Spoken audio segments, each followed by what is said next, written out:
a border terrier Brussels Griffon mix. Oh my goodness. He's got a mohawk and a biting problem and an attitude, but you know. I adopt the hard to adopt dogs. So Where's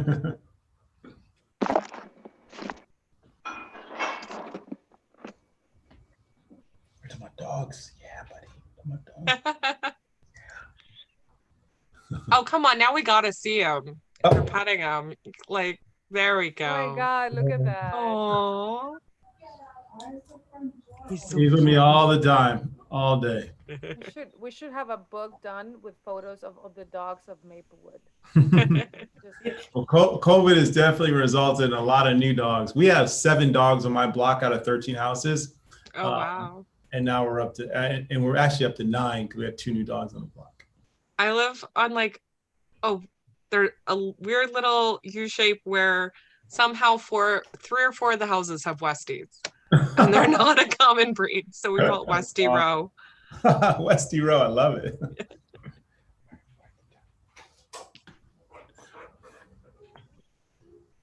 So Anna, do you think we should get rolling? I think we should most definitely give it 1 minute and then we'll get started, because we're recording this. It's not live on Facebook. It's being unlisted. That means that we'll have access to the links to send to the community. But it's going to be a great resource for people in the future. So this is great. Whenever we're ready, we can just go ahead. I hear piano. I love it. Oh, that's my daughter practicing. Oh, I love it. Love it. I miss it terribly. I'll mute myself.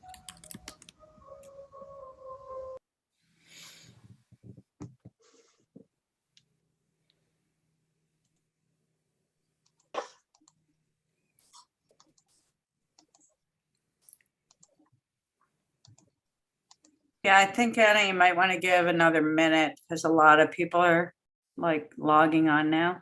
Yep. Let's give it another minute and we'll just get started.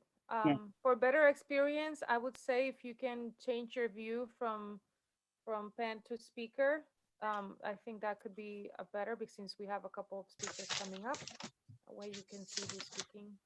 I'm seeing many people here.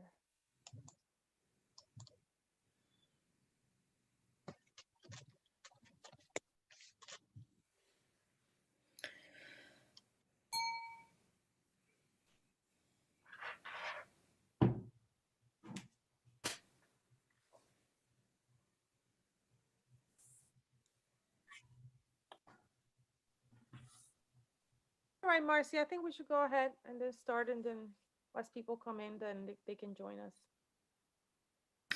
This is exciting. I'm not usually that excited when a Zoom meeting begins, but tonight I'm super excited. So join me in that enthusiasm. So hi guys, my name is Marcie Thompson. On behalf of the Maplewood Arts Council, there's many of us here. I'd like to welcome you. I'm the chair and the co-founder of MAC. And just to give you a little bit about who we are, we're an advisory committee. We are appointed by the Maplewood Township Committee, and we are comprised of 11 artists who live and work in this community. We're all volunteers, obviously. We're not a producing organization, we're not a grant-making organization, but we do work in an advisory capacity. We advise the township and the township committee people about and work very closely with the Department of Arts and Culture to really talk about how to improve the quality of life here by allowing and helping the arts to flourish. We work to lower barriers to the creation of and the accessibility to art. And we spend a lot of time talking about art in our public places and spaces. And that includes in the buildings here in Maplewood. And we talk about how we can create a connection between the artists here and the audiences here. And that's sort of what our mandate is. And there's a lot of work to be done there. And this is part of this work, is talking to you guys tonight. So what we're going to do tonight is we're going to find out how you are doing, the artists, the arts businesses, the arts organizations. We are here to hear what you've been going through over the past year, and we're here to connect you with resources. And we're joined by some amazing people on the state, county, and local levels who are really experts and advocates in this area. So we're excited to connect you with some important information. And so we're going to start with an open forum, and Anna's going to give us some kind of ideas about how that's going to work. We're going to have presentations, and then we're going to have some time for a Q&A at the end. So all of the people who you'll hear from will be around at the end, and you can ask them specific questions. But again, on behalf of the Arts Council, I'm just really happy to have you guys here. So I'm going to hand it over to Anna, who is going to introduce herself, but I just want to say she's a treasure and we're happy to work with her, and she's been awesome. So over to Anna. I am having to deal with some people who can't get in for some reason, so I'm putting the Facebook link again. Hopefully that will help a little bit. Not sure how else to help. I'm trying to email it to people, so we'll see. Okay. I am Ana de Archuleta. I am the Director of Arts and Culture of Maplewood Township, and I am proud to work for this amazing community of artists. And the way we're gonna go about this is we're gonna have an open forum for 30 minutes, just to hear how people are doing and get the pulse of what has happened in the last 12 months, not 12 years. It does feel like 12 years, but it's we know that it has been challenging, but in a certain way, I know it has been a creative time for a lot of you, and we would love to hear that part as well. We would like for you to just type in your chat, C for comment, Q for questions, or whatever you want to type in and say, I'm here, I would like to speak. And then we'll open the floor for you. We'll try to limit it to three minutes if possible. If it's less, great, but we're trying just to allow other people to be able to make a comment. Then we're going to have the speakers do certain presentations, and I will give you some news about the township, the venues, the rates, all that stuff. And then we'll have a Q&A for the speakers so you can ask them all kinds of questions. But that's basically the agenda for tonight. And then let me just want to make sure that I didn't miss something. Yeah, very good. Yeah, so why don't we go ahead, if anybody here wants to Let me just really quick, Anna, just before we forget, I really want to introduce Mayor Frank. I'm sorry, yes. That's okay. So before we go on, I'm so happy that Mayor Frank is here, and Vic DeLuca as well, and all of the supportive people at the Township Committee level. You guys have been super helpful and supportive to us, and you're here to sort of be the eyes and ears of what we are going to hear about tonight. So Frank, we'd love to hear some words from you before we launch into our sort of public comments section. Sure, and thank you, Marcie, for that opportunity, and really thank you for all your service that you do on behalf of the Arts Council for our community. Without your leadership and the entire council, Maplewood's quality of arts would not be at the level that it is. And really, when you think about arts and culture, that is the lifeblood of a community, because it's a way to express yourself in so many genres and medium. And we're so blessed to have a culture like we have here in Maplewood. I mean, case in point, Bisa Butler, who is from the area, now has a portrait at the Art Institute of Chicago, former Columbia High School student. Our high school just finished with their doing a virtual musical, which was phenomenal. And I advise everyone to, spend a couple of dollars and check that out. What the plays that we have at the Bergdorf, the Django, the Woodland, even our rent party events, all these things are cultural aspects. And so, we thank each and one of our residents who are part of this overarching community and make it what it is. And before I continue to get started, I want to again recognize Deputy Mayor Dean Daffis, Committeewoman Nancy Adams, and Committeeman Vic DeLuca, you'll hear a little bit from in a second here. But we understand that the arts community, the big part of arts community is the people who live in our township. And without providing the services, or most importantly, listening that we are unable to grow unless we listen. And so tonight, as we hear from some of the experts, we're excited to also hear from you. As we come out of COVID, we understand that we want to get back to the level of what our arts and our culture has been. And we've done a phenomenal job under Anna's leadership to really still have that balance, even when it felt like at times there was no balance. But we do know that the arts and culture are going to play a huge role in us really coming back to ourselves and finding our balance and that gravity. So please participate tonight, be open. I see some people here that have reached out to us. We want to hear from you because we're going to listen and we're going to learn and we're going to enhance what we're doing. You are in one of the greatest municipalities in all of New Jersey, and a big part of that is our arts and culture. So if I may, Marcie, I'd like to introduce my friend, my colleague, Vic DeLuca, to say a few more words. Thank you, Mayor. Just what the mayor said about the support from the town. I mean, you have 4 of the 5 township committee members on this call because of our support for the arts and culture in Maplewood. We continue to put money in the budget to support our facilities, to support our programming. And we understand how difficult it is this past 13 months and going on for many more. So we've made some decisions, which Anna's going to tell you about later, that hopefully will give you a glide path to get back to some sense of normalcy. But also, as Frank said, you're going to play such a key part in helping us get through this pandemic. Arts and culture and getting people together and getting people to feel good is going to be critical as we start to feel better about the economy, about society, about getting together. So you're going to see more arts and culture than you ever saw before, hopefully, in the next few months. In the summer, in the fall, we're going to be on the streets, we're going to be in the parks, we're going to be wherever we can be to help people get over this hump of COVID and get back to normal life. So thank you all for coming. I'm the liaison to the Arts Council. I want to just give a shout out to the Arts Council. There's a number of them here. They're giving up their time and their talent to really help guide the arts and in Maplewood, and we want to thank them for that. So I'm very happy. Just the seamlessness of, when I was mayor, we supported the arts. Frank being mayor, support the arts, and I'm sure whoever comes after us, if there is someone, will also be just as supportive of the arts as we were. So thanks a lot for coming out tonight.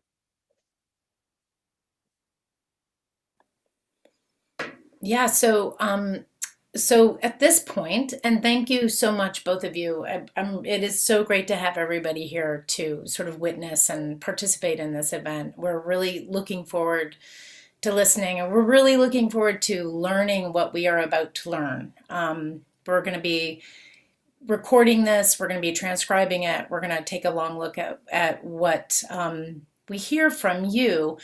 And also there's a survey that maybe, Anna, if you want to throw that in the chat. Yep. You don't have to do it right now, obviously, but if you haven't participated in the survey already, it would be great if you could do it in the next couple of days or even while this is all fresh in your mind, so that when we kind of look at what has happened tonight, we'll take the information from the survey into consideration so we can kind of really put together information from tonight, send it back out to you guys, and then we can really use this as the valuable experience that it's meant to be.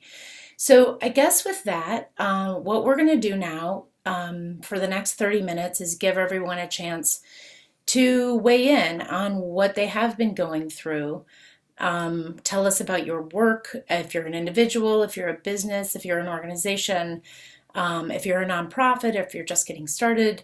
If you're a teacher, anything about really your experience where you are right now. And just to give you a sense of this, when things are normal, if we can even kind of remember what that was, we would all see each other. A lot of you I would see at events, and I would sort of know what was going on because we were kind of on the ground participating in readings or hearing music or in any number of ways. We would all see each other.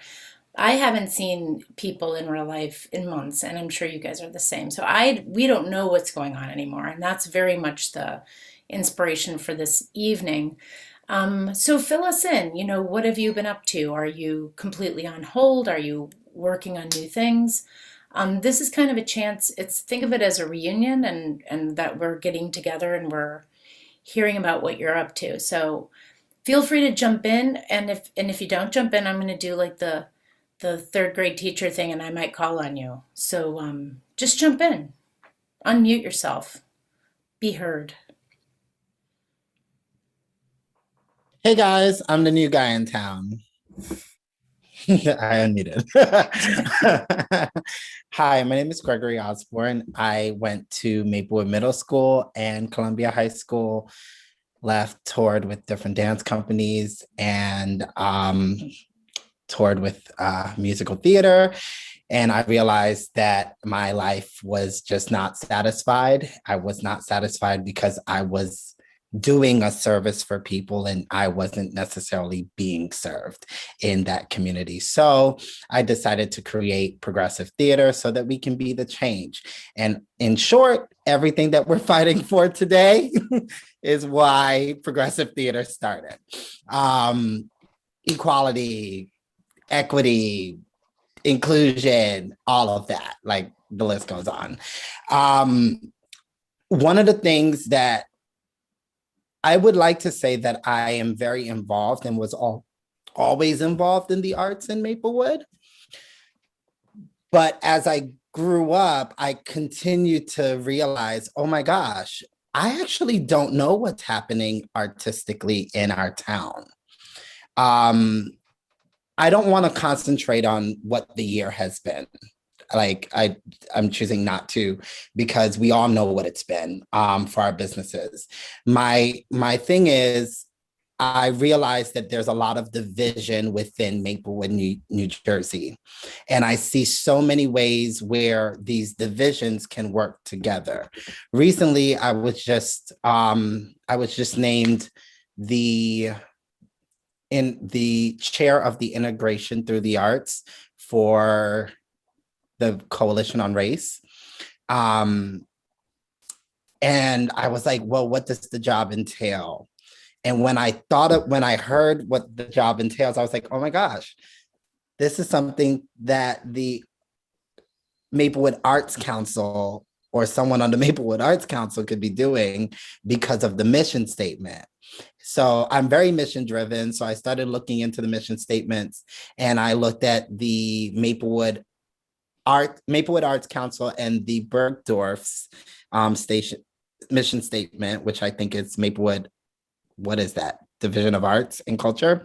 And I realized that the mission statements are so similar that there's a conflict of interest. And I understand that many people could have similar mission statements, but if we're in one town or in two towns and we have the same vision, we now need to work together. I also believe that in my 3 years, like I know Miss Trisha Tunstall through Evan Johnston, my old classmate, but beyond that, I really don't know the Maplewood Arts Council. I've never seen you guys. I don't think you guys ever seen me. And that to me is a big problem. I think it's a huge problem. I think the Arts Council should be there and present itself for everyone versus it being, oh, you invited us. I honestly didn't know you guys existed. That's why I'm like, there needs to be more face, there needs to be more involvement, there needs to be a presentation. As far as the Arts Council being a group that is not producing, I definitely get that. And I understand that the Arts Council I do think that the Arts Council can and should have some sort of economic funding for the arts in Maplewood instead of it being, oh, we're targeting one specific thing. I do think that the town needs like an arts grant or an arts something. I just really believe that we need something dedicated to the arts financially. And if it's not for the arts, it should be for the Bergdorf. One of my biggest concerns is that we have this huge 100-seat theater that can easily be transformed into 400-seat theater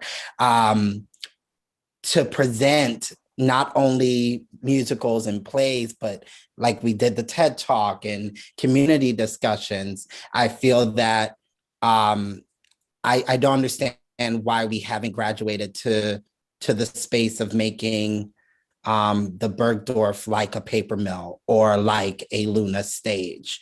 And that's concerning to me. It's very concerning to me because it's such a beautiful space and we're in an arts community and there's no reason why that space should just be for arts and culture. It should be a place that presents the beautiful work and also can gain grants. Like we should be building the space. We just should be building the space. And Gregory, your 3 minutes is up. Thanks. So if you could just wrap up real quick. Yeah, so in closing, I believe that we need to do more for Maplewood, New Jersey, and we're not doing enough. It's not about Greg, it's about Maplewood, New Jersey. All right, Nick. Hi, my name is Nick Clary. I'm the artistic director for Interact Theater Productions. We actually used to be based in South Orange before the Baird closed, so we are currently nomadic. And Maplewood has been wonderful in welcoming us into using the Bergdorf for a few of our productions, and we are grateful more than I can even express. A couple of things that we have in the works right now, we actually have a show that was selected for the Downtown Urban Arts Festival in New York City. Part of our mission is to be a diverse community organization that is actually participating with the community, things that are around businesses, other organizations. We've done fundraisers for the Two-Town Coalition on Race, Newark Babyland, and we are also currently working on a Pride show that we solicited real people's coming out stories to present in a Vagina Monologues style show that will be produced in June.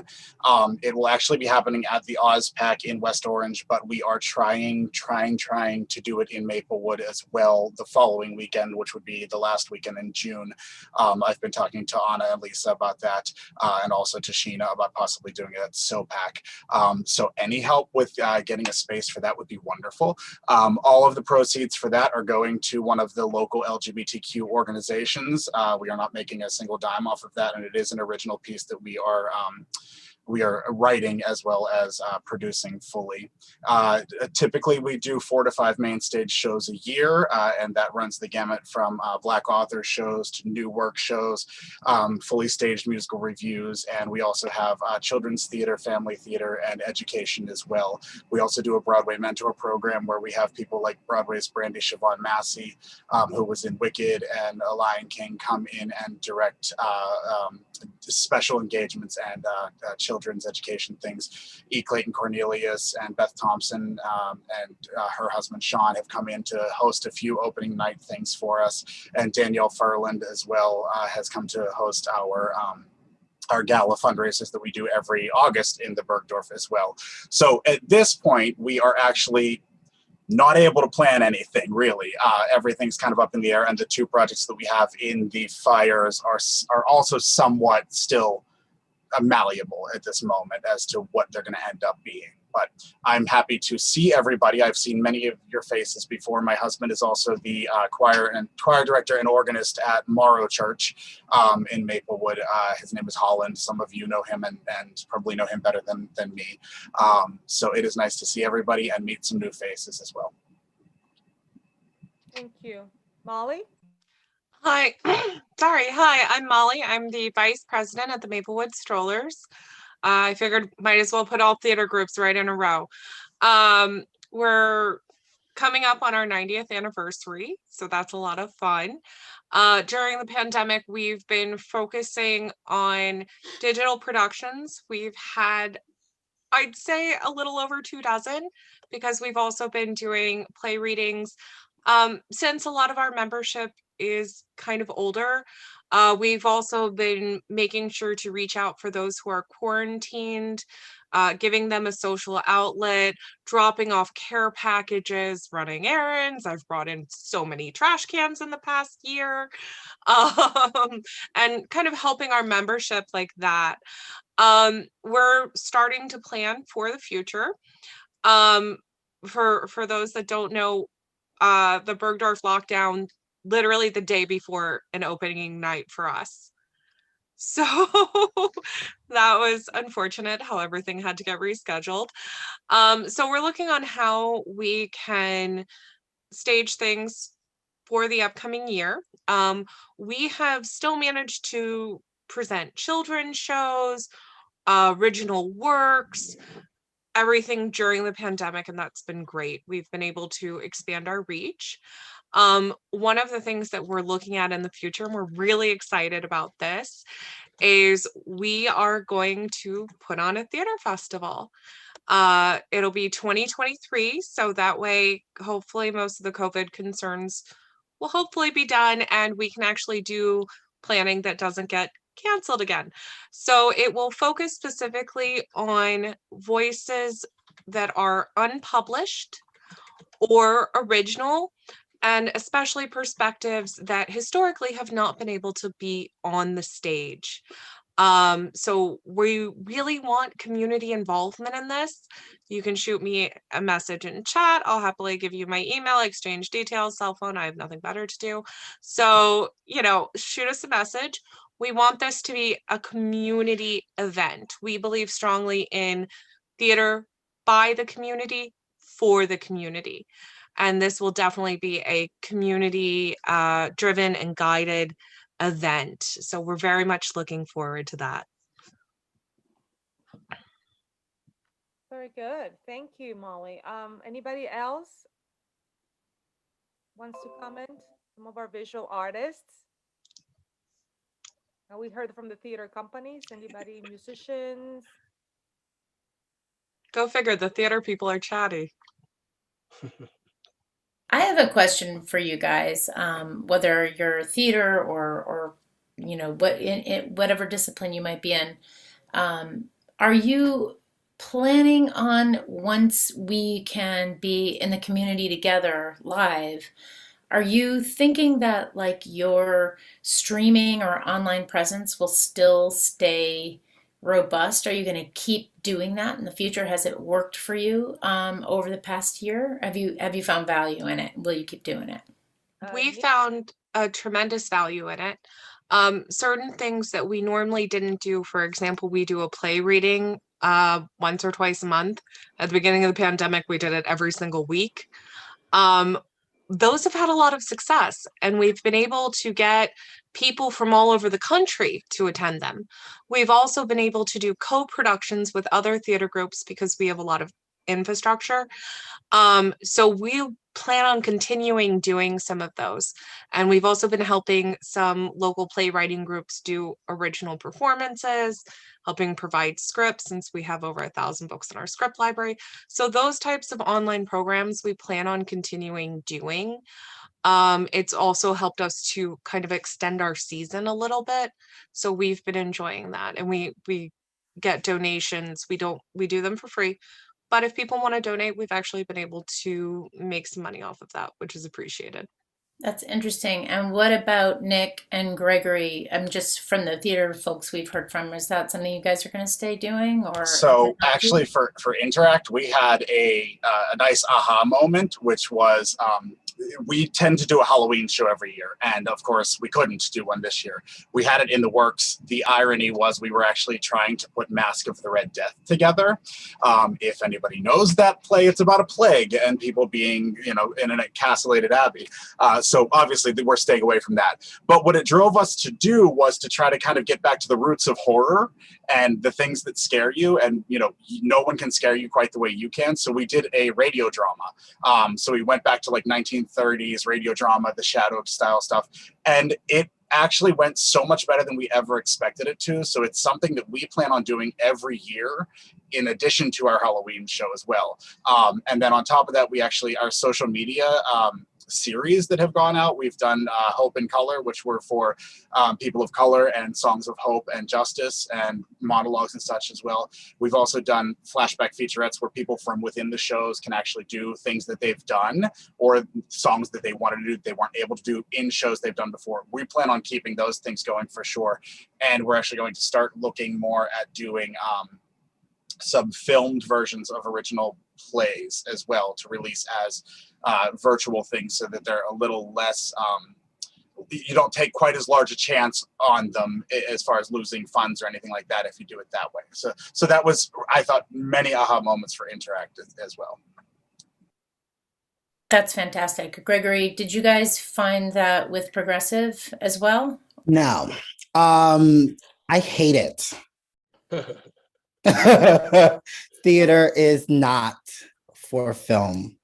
I do think that the filming of theater helps with accessibility for sure, but it's just not it. It's not it. I can't wait to do something live this year in June, and yeah. Cool. So you guys are going to stay, you're getting back in with audiences and staying with audiences. Yep. And with the visual artists out there, are you feeling like what I would love to hear from some of you, if there's some musicians, if you guys your plans, what's your dream? Where do you want to be 6 months from now? What do you think you would need to get yourselves there?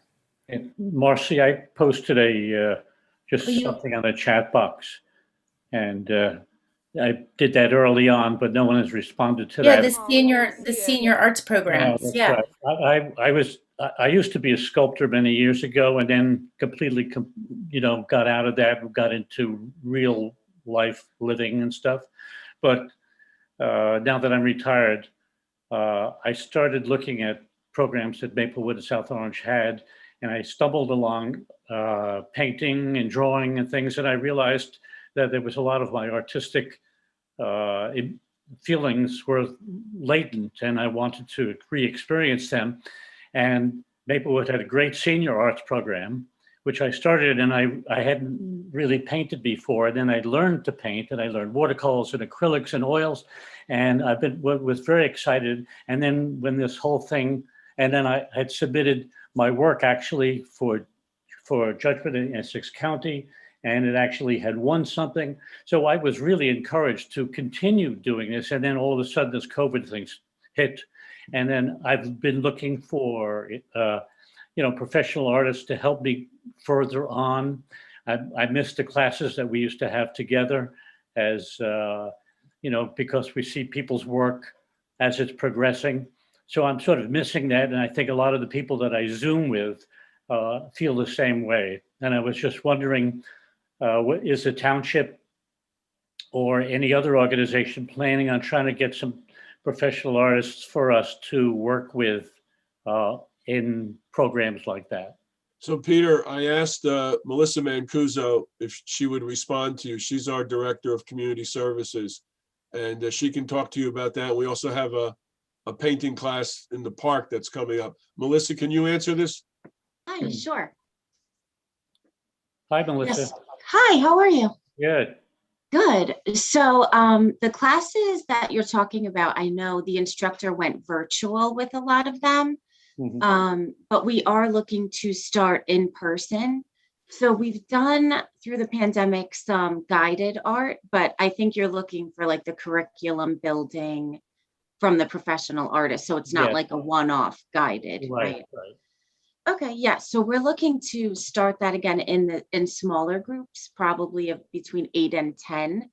We're just trying to get that same instructor to sign on, and she's been having success virtually. But I know a lot of our particular students are looking for the in-person again. Sure. Well, that's good. I know I'm going to be participating in the Art in the Park. I had already submitted. Oh, good. So I'll be doing that. Right, in May. Okay. And if we have professional artists on this call, they should contact you, Melissa, right? Okay. Yes. Sure. Yeah, and then we'll share that with the Conservancy. Great. Thank you. That's a great question. I'm glad you brought that up. And I see Susan Haig on here. Hi, Susan. Hi, Marcie. Hi, How are you? everybody. Hi, Mayor. I am fine, thanks. It's so exciting to see this group and also old friends, Anne Marie and Mary Eileen. It's great. I could speak. Curious about what the South Orange Symphony is. Yes, first the South Orange Symphony. Well, I want to wave hi to Anna and say how great it was to have a really creative collaboration recently. 2 quartets, 2 different orchestras, 2 different conductors, announcing them, and a partnership between Maplewood and South Orange, between the Maplewood Arts and Culture and SOPAC, which was just great and shows creativity. And yes, let's do this. So thanks again, Anna. That was really great. The South Orange Symphony's been on pause in general because it's really hooked into the South Orange Middle School. It's just in residence there. All the equipment is there. However, we've just started having string only reading rehearsals at First Presbyterian and Trinity Church. There's a room that's large enough for 14 and everybody loved it. We were so glad that we're going to try it every 2 weeks now in April and May.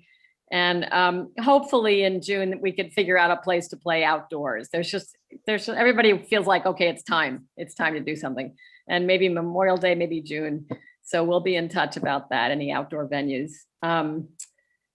As far as my personal passion is to see who wants to have the conversation in the arts about stepping up and helping society move towards sustainability from environmental unsustainability. My feeling is the arts and the creativity and the new ways of thinking are needed there. It's very easy and understandable that we're in a kind of woe is us, we're all held back by COVID. However, humanity is reaching a breaking point, and I think arts really is key to creativity. So I would love to have that conversation about how a proactivity of thinking in new ways, helping arts organizations deliver something besides that, including health. I'm just kind of quite fascinated with that. And then the third thing, we're having a couple of Zooms. Even I, with a brown thumb, I do not grow things very well, but I'm learning that native plants are absolutely essential. There's tons of information. There's a huge native plant sale going on right now with the Great Swamp, Watershed Association. And basically, I've learned about Doug Tallamy. I hope everybody on this call kind of has heard of Doug Tallamy. He has such a great idea of homegrown national park where everybody needs to help heal the ecosystem and can, even with a tiny little corner of balcony. So I'll try not to go too far on this, but on April 30th, we're going to have a Zoom at 7 o'clock. And it'll be kind of a rollout of just native plants. Here's where you buy them. Here's what you start with. This is why we need them. The bugs need them. The birds need them. So I guess you can see that I'm really mixing arts and creativity with environmental sustainability. And anybody who has that passion, happy to follow up with you. That's awesome.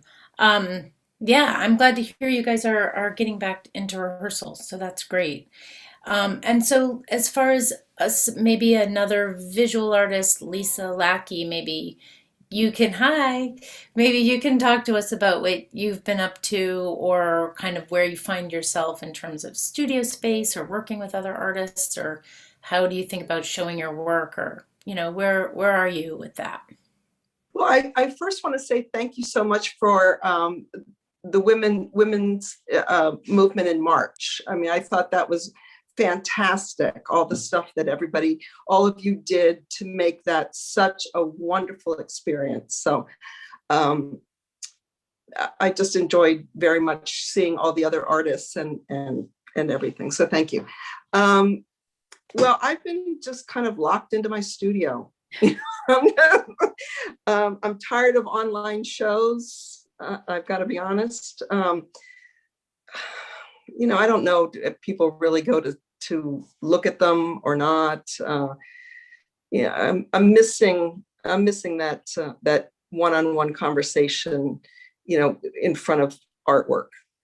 So I'm very much looking for all of us getting moving forward with all of this. So Would happy you- that it's spring and positive energy is coming out of it. Yeah. Would you be open to, or do you know if the people in your circles would be open to showing artwork outside? I mean, obviously protected and covered, but doing an outdoor gallery showing, something maybe under a tent, something sort of semi-permanent or very There not is permanent. there is a small group that is creating a walk over on Warren Court in South Orange. Some of the artists that live on that block have invited other people to join in. So that's going to be happening on a weekend in May. So yes, I'm interested in doing things outdoors. I'm going to have some work over at One River, the art school over in Milburn. I'm going to be showing there in May. Trying to reach out and do things like that. Yep, definitely. That's great. So we have a couple more minutes for this section of our highly structured meeting. But if anyone would like to jump in, just unmute yourself and tell us what you're doing or what you kind of have plans to do, or even just sort of what you wish you might do in the next 6 months. What might work for you to accomplish the next phase of your work? I'm wondering if it would be all right to just circle back a little. I was going to explain something that was a big surprise with having to change the live format of something that I've directed for many years in Maplewood. It's called Like These Stories. It's actors performing short stories or literature, excerpts from novels, and in the last couple of years, even some short plays. And so it's always live. We've enjoyed doing it at the Woodland, and we always have a couple hundred people. And everyone involved in it is a professional. And I've always lamented that I wasn't certain how we could frame it with music because it's so expensive to get a piano into the Woodland and things like that. So I only do it every other year now, and this was the year. And it was a great, pleasant surprise. And I see Brenda Presley, who has done beautiful readings several years ago for it. But it was directed, I directed it with a videographer. So it was a YouTube premiere. And it served the form beautifully because it is, it's the written word fully realized by professional actors. And so it was like working on camera. And so all of the particulars and the nuance of the literature was able to play. Marcie, I did a excerpt from The Anthologist by Nicholson Baker. It was, so this was an unusual, I guess maybe this is a happy story. And I would say going forward, which might be of interest, it will probably be a hybrid event. I've talked to a lot of people who do live work, who had to do YouTube replacement, substitute for the live event. And of course, I had a much bigger audience, and my audience was all across the country. And a lot of people are realizing that going forward, a lot of the live work is going to be, I don't know exactly what it's going to look like, but it's going to be a hybrid. There's going to be a component that is online. So. That's so interesting. And then we have a couple minutes, and Trisha Tunstall. So Emily is a member of the Arts Council, by the way, and Trisha, who is also a member and also the co-founder of the Arts Council. I was wondering if you wanted to talk about like how you're doing your yearly piano recital, like in the inventive way that you are, just to show people kind of what an option is. Actually, I was going to pipe up about that because I'd like to extend my appreciation to the township and particularly Anna for making it possible. I'm a piano teacher among other things, and I did my last year's student June recital on Zoom, and everyone was staunchly lovely about it and positive and tried really hard to make it work. And it was just a pretty miserable version of a piano recital. Just, you couldn't get around it. The sound of the piano on Zoom is terrible. The sense of, everybody missed the people in the room. They missed the cookies and juice afterwards, all of that stuff. And so I had said to them, I'm never going to do a Zoom recital again, thinking that of course I wasn't, because we'd be, finished with the pandemic pretty soon. But since that didn't happen, I thought about a Zoom recital again this year. By the way, in most of my years, I do my recitals at the DeHart Community Center in the Jim Buchanan Room, which is a fabulous place for recitals. But we can't do that this year. So I thought it would be great to have a recital in the park. And I found like one park in Maplewood that I thought would be sort of the right kind of space for it. And I asked the township if they would be, up, like, could we do that? And Anna and her colleagues were completely welcoming and interested in helping me make that happen. So that is going to happen on June 13th. And I'm just going to have I'm going to rent an electric piano and have families bring their own seating and their own snacks. And I think it's going to be really joyful if it doesn't rain. So thanks. A big shout out to the township for flexibility and welcoming about that. That's going to be cute. I do have a suggestion with that as well, because I do think that you can do both. There is a thing called the iRig that you can connect your piano to the computer, so that once you're playing, it comes out crystal clear. It's about $35 at the Guitar Center. That's great to know. I'm going to connect with you about that. Thank you. And Ginny, did you have something to throw in there? Another perspective from a musician. So I know Trisha, and my husband and I were hired by Anna. She was very gracious to engage us for some of the live music in Maplewood that happened last summer. And I just thought that was such a wonderful, and then we went to hear a lot of the live music as well that was on the weekends. I think it was August and September, if I'm remembering, or July too, maybe.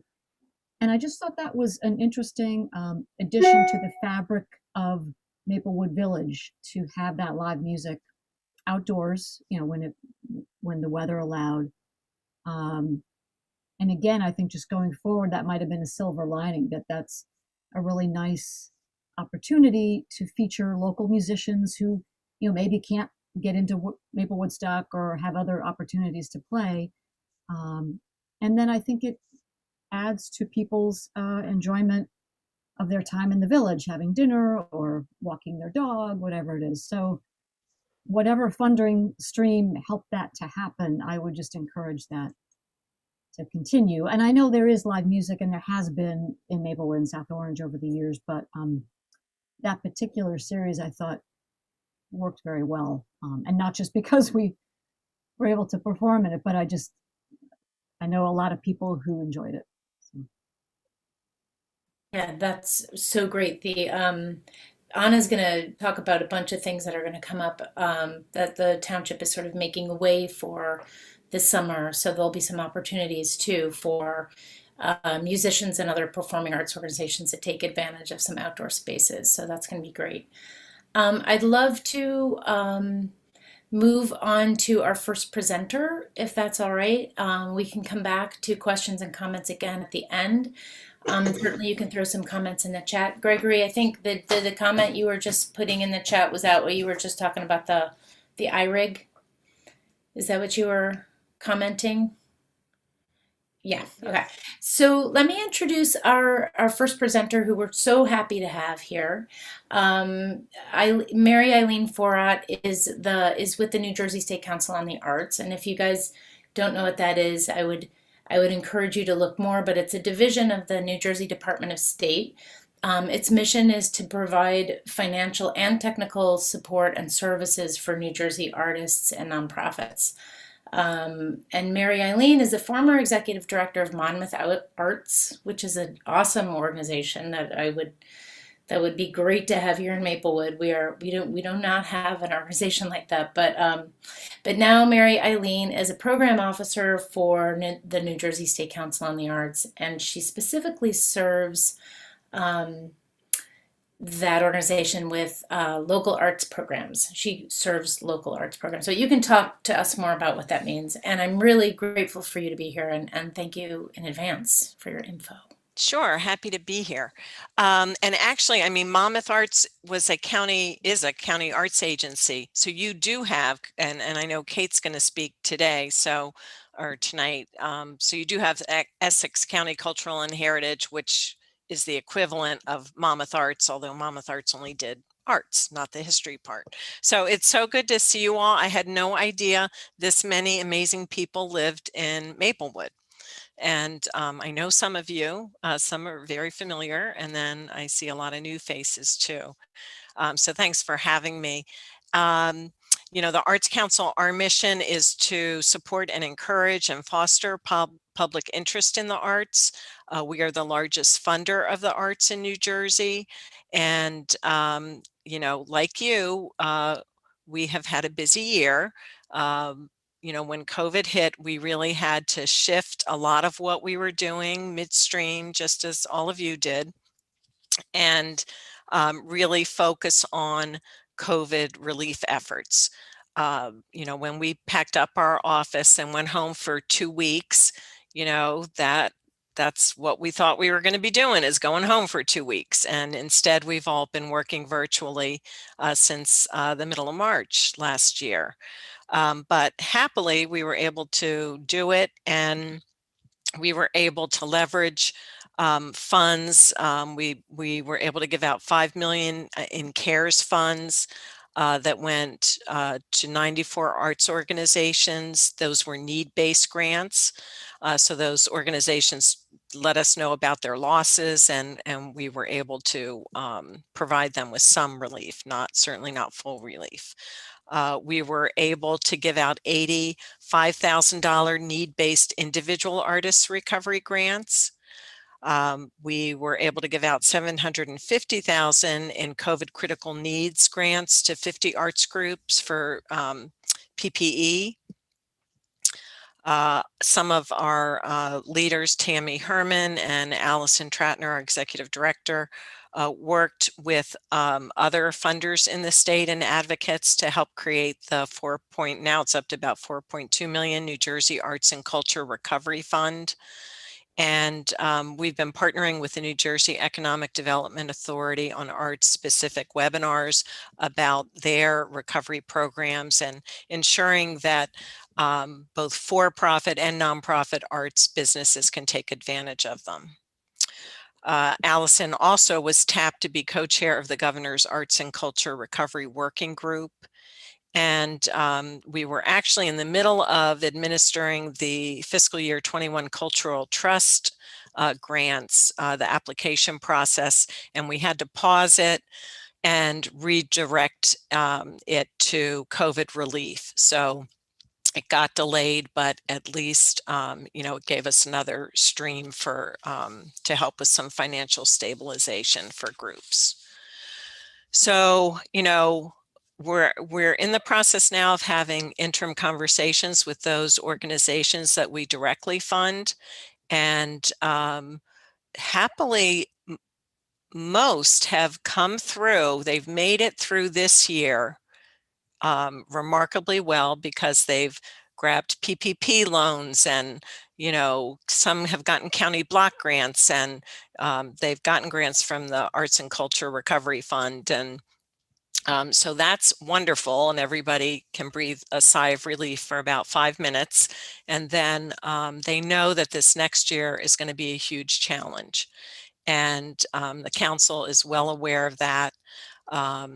There's some good news. Like last week, the governor signed a bill that 7.5 million is going to go to the New Jersey Economic Development Authority to support for-profit arts organizations, arts businesses, and 7.5 million to the State Arts Council.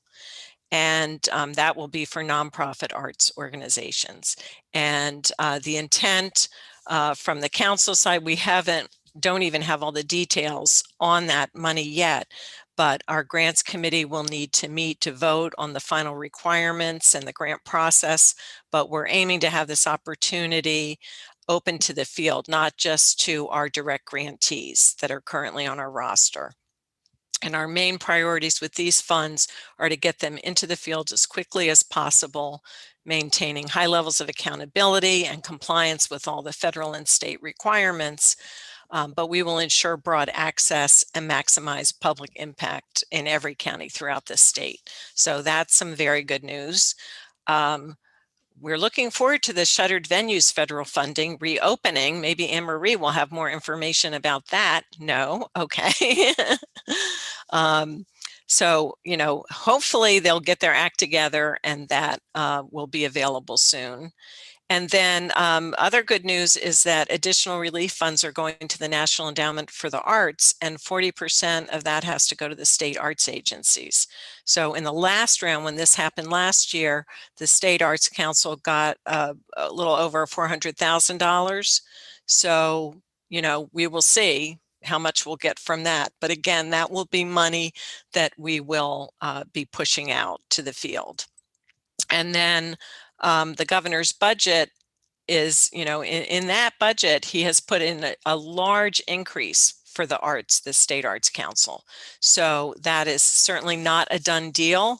We're extremely grateful to Governor Murphy and his administration for their ongoing support of the arts and the historic increase that he proposed.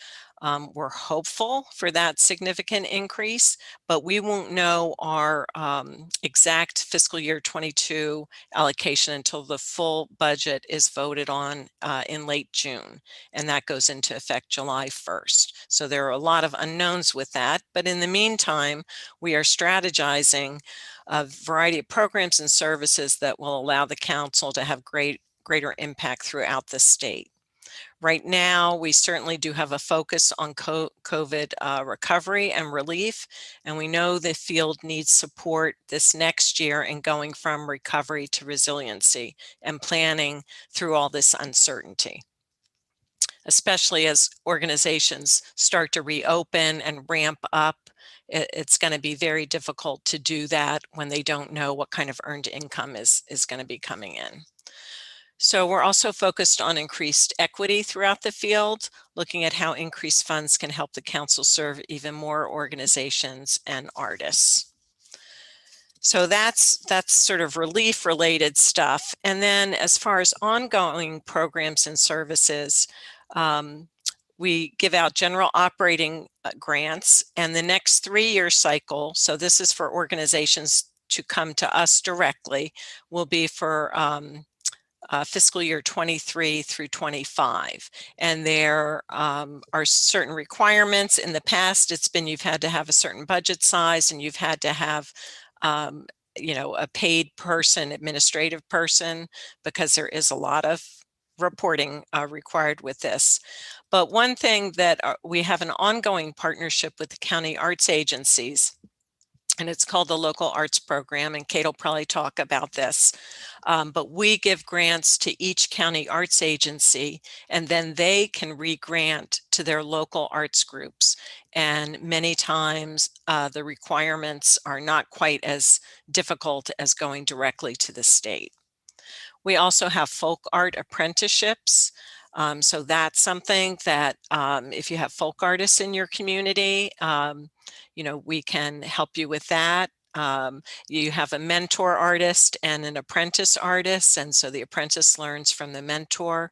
And we have folk arts, folk life centers.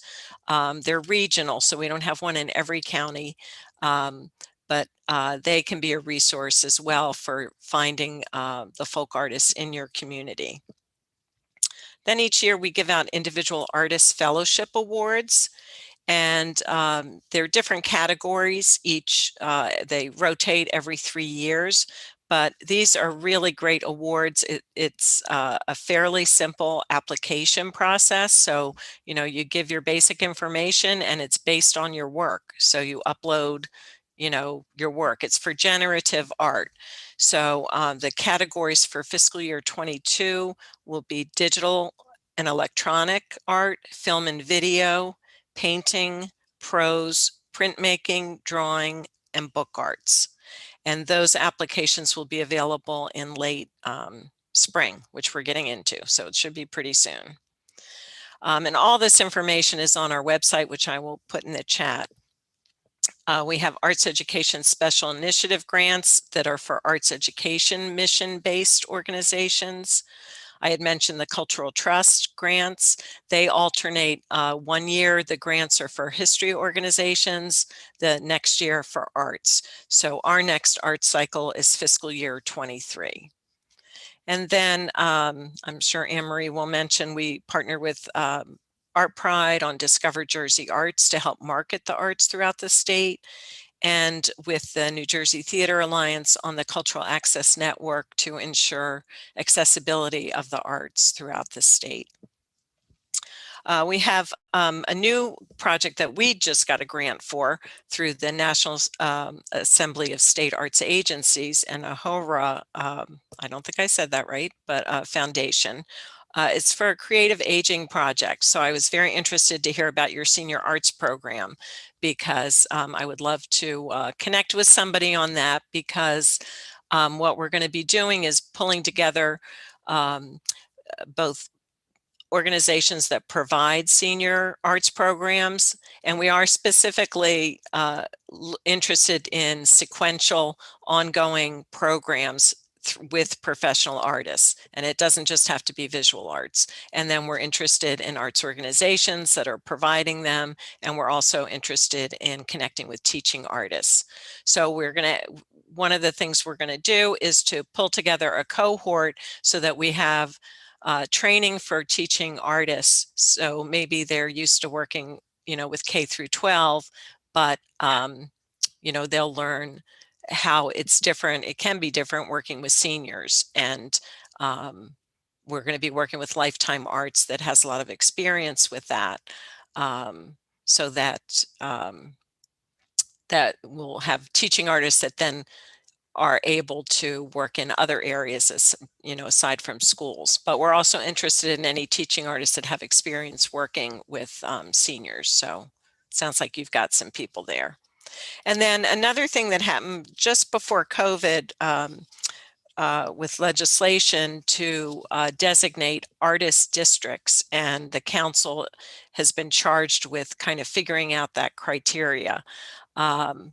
And so I would, you know, be looking at that down the pike as we figure that out, because it sounds like you guys certainly could be one.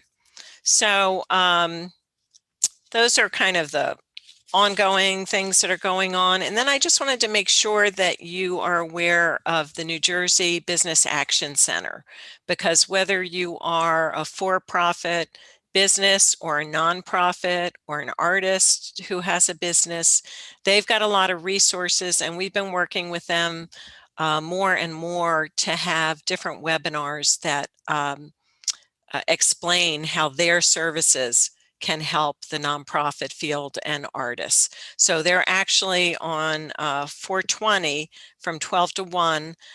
They're going to have the first of a series of webinars, and this one is Let's Talk Resources for Nonprofits. So you might want to go to their website. I'll also put that in the chat, and just see you. And you can call them up if you have questions about your business, if you're looking for ways to expand your business, nonprofit or for-profit, they really can help even with marketing plans, and they have a lot of resources. So please take advantage of that.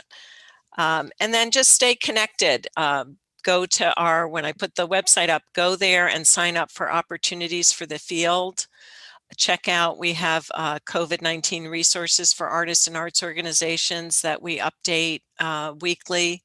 We're sending it out monthly now. We were sending it out weekly, but it's not changing as rapidly as it was. And then connect on Facebook and Twitter. And as I said, connect with the Small Business Association. And I'll put my contact info in there too. So, happy to hear from you if you have, want to reach out about anything. And if I'm not the right person at the council, I'll connect you with the person who is. Thanks a lot. Mary Eileen, thank you so much. There's so much helpful information there. I think one thing, there's going to be information in the chat, but following this meeting, we're going to try to compile all of the resources that are mentioned, links, newsletters, especially opportunities in the field, the newsletter that comes out from Najiska regularly, not weekly, now monthly, but it's great. It's filled with amazing information. And we'll keep in touch with you because we want you, Mary Eileen, to know what's happening in our community, keeping you updated with what's happening here, so that you can help guide us too, but also so that I think having information from communities is probably helpful to you. Absolutely. Yeah. Absolutely. Thank you. So that's fantastic. We really appreciate all your help. And also there'll be some time for questions for Mary Eileen at the end too. So I would love to jump in and introduce our next presenter, who Mary Eileen referred to a few times, Anne-Marie Miller. And she works with Art Pride. And Art Pride, if you don't know what it is an amazing New Jersey arts advocacy organization. It's the largest arts service organization in the state. It partners with organizations like Najiska, and it really tirelessly promotes the work of New Jersey artists. It runs an arts membership program, and it generally makes the lives of artists and audiences in the state better. I think that's just the only thing you can say that is really true. So Anne-Marie Miller is the brains and the brawn behind Art Pride, and she's the director of advocacy and public policy. And so she's here to help us find our way forward. So Anne-Marie, thank you so much for jumping in here. Thank you. I want to thank Anna and Marcie for inviting me. I'm really happy to be here and listen. There were two things that struck me when Mayor Frank said that the arts are the lifeblood of the community, and that you're unable to grow unless we listen. And that sort of resonated with me a lot. And it was kind of a nice highlight for the end of the day. Art Pride is our state arts advocacy organization. My elevator speech is basically that we're about 2 Ps, promotion and public value. So we, through Discover Jersey Arts, which is jerseyarts.com, in conjunction and co-sponsored with the State Arts Council, we do a lot of promotion of arts activities around the entire state. And the public value piece, we also work with the State Arts Council on that as well. We have a page on our website called Keep Jersey Arts Alive, and basically has a lot of data behind arts participation and the economic impact of the arts.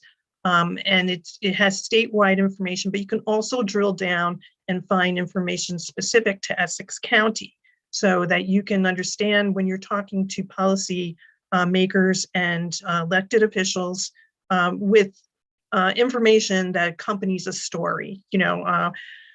In terms of public value, what Art Pride does a lot of connecting the arts to other aspects of our lives. So we connect as closely as we possibly can to education, healthcare, economic development, community development. Our goal is that advocates understand that the arts are integral to your life from the moment you wake up and you're choosing your clothes to the playlists that you use to send you to sleep at night, or the books that you read, that the arts are everywhere. We also work, on the advocacy side very hard for all the money that Mary Eileen and her colleagues are able to give out to arts organizations. So we offer tools on our website. We actually have a new little piece on the Act Now button of our website that's a widget that has information on arts related legislation that's out there right now. And we have an action alert that basically right now is directed to our state legislators so that you can send them a note and remind them how important the arts are to you personally while they consider the budget that Governor Murphy has proposed with that large increase. So that's up there now so that folks can voice their support and let your local legislators, your state legislators know why government money is so important, especially now and during COVID when it's so difficult to earn money for performances and events. So you can sign up for action alerts there. And we also have a monthly newsletter that's called Inside Track that provides information for the field about what's going on. We're right now actually in the middle, started today. We are holding visits, Zoom visits with each congressional district of New Jersey. So we're talking to legislative aides and Congress people about how important the federal funding is. We had 3 visits today.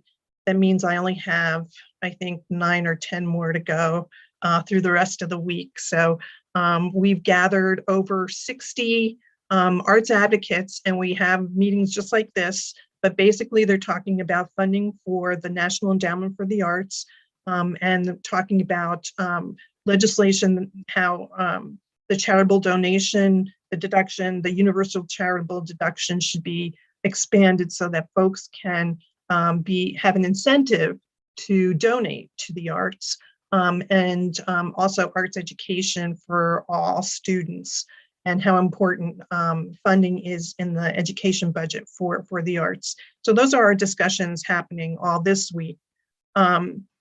We've also been holding webinars from the beginning of COVID. We had them every week.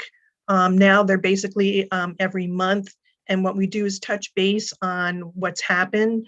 And we talk about things like the Shuttered Venues operator grants that are now sort of on hold through the SBA because they opened up last Thursday and closed down like pretty fast due to technical issues. It's a little bit like how Obamacare rolled out. So hopefully they'll get their act together soon and that will reopen. But we have an introductory membership program for small and arts organizations so that you can join Art Pride for free for a year. We're actually not charging members this year for any dues. That is how we stay alive for the most part, besides grants, that's our earned income is membership dues. But it's a way to broaden our net a little bit too, and have small groups experience the kind of promotion, the services that we can offer firsthand. There are cooperative programs where you can get services much cheaper than you would if you had to buy them on your own, to analyze your data, your audience base, and things like that, your mailing lists, and that. Let's see. So the only other thing I think I really wanted to touch on, it's actually the 16th, so it's Friday, on our website. You can also, there's a slider for there's a concert happening on Friday. Rowan University is offering a concert. Philippa Sue, who performed in Hamilton, is holding a concert, and 80% of the tickets will go to the New Jersey Arts and Culture Recovery Fund. So it's going to be live, and she's been generous about that. And you can purchase tickets on our website. It'll take you directly to Rowan. sort of the intermediary there. I just keep encouraging all of you to do what you're doing. I'm chair of my local arts council in Hightstown, New Jersey. So I know what it's like trying to keep people together. It's not been easy. We actually held last month Hightstown's Got Talent online talent show, because we've done so much for visual artists and not enough for performing artists. But we do things like sponsor theater in the park for students and local murals. And so I know the challenges that y'all face, but you have really a deep well of wonderful artists and people who are excited, and you've gotten me re-excited tonight about things that we should probably be putting on our agenda as well. So thanks so much for inviting me today. Anne-Marie, thank you. I mean, I feel like it's such a huge treat for us to hear from you. I would love to encourage everyone who isn't a member of Art Pride to join, especially for this free year. There's a lot of great resources there. So everyone should take a look at that. And again, we'll try to provide all the information that you're hearing about now. And then you can ask Anne-Marie questions as well. But the next person we're going to hear from is Kate Hartwick, and I've known Kate for a long time. I've worked on the board at the Essex County the Cultural and Historic Affairs Board for a long time, and that's an organization that re-grants the money from the New Jersey State Council on the Arts that Mary Eileen was talking about. So all of these things are actually very deeply connected. And it's good for everyone to know sort of how the sausage gets made in terms of funding, in terms of state initiatives and promotion. And there's a network out there that we can all take advantage of, in addition to all the other specific things that everyone's talking about. So Kate is the Deputy Director of the Essex County Department of Parks, Recreation, and Cultural Affairs. And she has shared her time with our organization before at other summits and has always been really helpful and generous. And she's here to talk to us about some of these local county level programs. And we're really happy that she's with us. So Kate. Good evening, Marcie. Good Hi, evening, Kate. everybody. Thank you for that very kind introduction. That was very nice. We are the Division of Cultural Affairs, both a presenting organization and a grant-making organization. So much like many of the groups who spoke earlier this evening, we saw all of our programming kind of end last March. And we are still working on what programming will come back in 2021 and what that will look like and to what extent things will be delayed into 2022. So for those of you who follow the Cherry Blossom Festival, this is the second year that those events are not taking place in Branch Brook Park. Though this year we've been able to bring some of the artists into our social media, and they have either come to live stream in the park, or they have sent us programming, short clips that we're presenting through our social media accounts. And we are working on our summer concert series, bringing that back in August and doing kind of a compressed season. As you know, right now the state has a lot of limitations in terms of gathering limits. And many of our county programs draw rather large audiences that are somewhat hard to manage in just a large outdoor space. So you can look for more information about those programs over probably by early summer. We'll be making those announcements. And the real reason I think everybody would be tuning in is because of our grant making opportunities. So every year, as Mary Eileen spoke about, we offer grants through our local arts grant program. The local arts grant program is designed to support both general operating support grants for organizations who are arts-based, meaning that's the primary mission of their organizations, and also special project support for organizations who are presenting an arts production or arts event, but that's not their primary purpose as an organization. Those grant opportunities have a deadline for this year of August 2nd. And they're funding the year of 2022, and it is a calendar year, January to December. We are going to be offering several detailed information sessions this year, all of which will be virtual. And I shared with Anna kind of our flyer at the moment that gives the dates and links on how to register, but I will go over them rather briefly.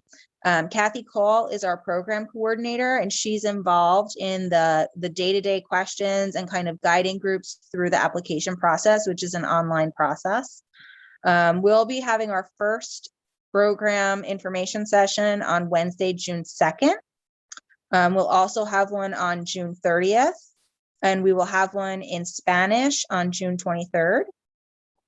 And then in addition to those general program sessions that will kind of go over the deadlines and what eligibility looks like and what requirements there are for the process itself, we'll have a program on just the finance chart component of the application, which many times for our arts organizations is a challenge, either because there's transition among their volunteer boards, or in this case, because it'll probably be challenging how to represent your COVID numbers compared to previous years.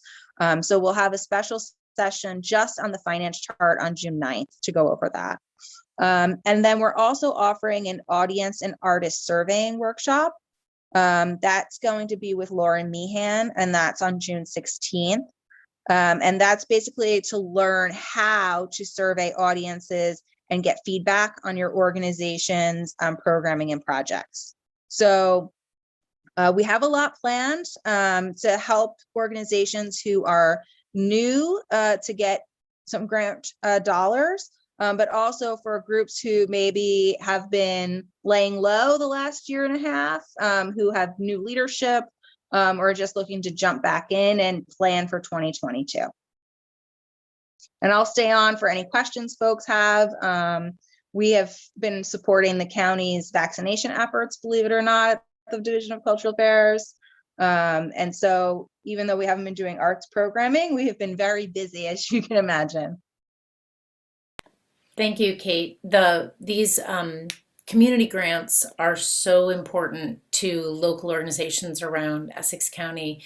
And I always assume that everyone knows about them, but then I always wonder if everybody does. So I would really encourage everyone to take a look at this information, and also to take advantage of the program review sessions, just to know how to write a grant and how to put the financial chart together, and make sure that you make a grant that's really strong so that you have the best possible chance of getting funding through this process. So it's helped me and my organization a bunch of times, and it's made all the difference. So it's a great thing.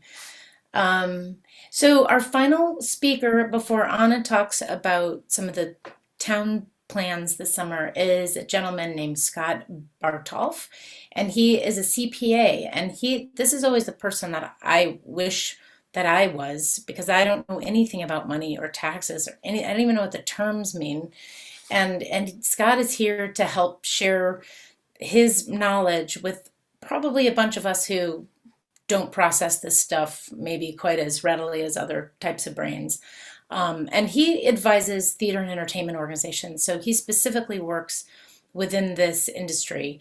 And he's going to talk a little bit about what's available and sort of like, immediate questions that he probably gets all the time. So thanks for joining us, Scott. Yeah, thank you so much, Marcie, and good evening, everyone. Thanks a lot for having me. I'm glad to be here. And Marcie, I think I always wish that I was in the arts rather than in accounting. So I think together we'll hopefully get there. But yeah, so as Marcie said, I'm a partner at Witham. We're a CPA firm of about 1,200.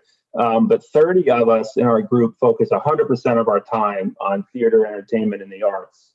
So I was asked to just speak with you for a few minutes about some of the federal programs that are out there, and to benefit the arts. And while we could speak for several hours on each of these items rather than several minutes, that would do one of two things. It would put everyone to sleep, or it would cause you to throw things at your computer to get me to stop talking. So in the interest of not doing either of those things, we'll just spend a couple minutes high level on some of these programs. And I think most importantly, how they interact with each other, and the fact that many of the restrictions that existed on these programs when they came out no longer exist, where you're able to benefit from all of them potentially.